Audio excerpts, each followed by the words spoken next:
दोस्तों जी यहाँ पे यार आप लोग देख रहे हैं स्टार्ट एंड भोजपुरी। जी यार आप सभी का फिर से स्वागत है यार स्टार्ट एंड भोजपुरी में।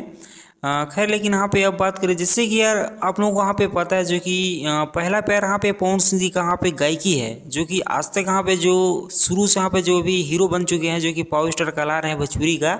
तो देखो यार यहाँ पे जो उनका यहाँ पे अभी मतलब वहाँ पे जितने भी यहाँ पे ऑडियंस का यहाँ पे प्यार मिला है वो सारा कुछ यहाँ पे देखो भोजपुरी से ही मिला है जो कि उनके गायकी से मिला है उनको।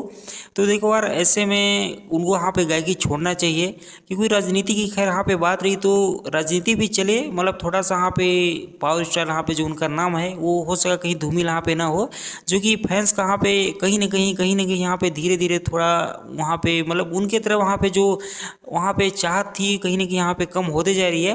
ये सब वहाँ पे अभी देखने को भी मिल रहा है जो कि थोड़ा थोड़ा भी आप लोगों को वहाँ पे फर्क अभी नज़र आ रहा होगा। खैर देखो और ऐसे तो थोड़ा सा टीम को भी यहाँ पे इसके ऊपर यहाँ पे ध्यान देना चाहिए। बाकी इसके बारे में क्या करना चाहते हैं जरूर से आप वहाँ पे कमेंट बॉक्स में रह दीजिए। मैं मिलता हूँ एक और नई वीडियो के साथ यार।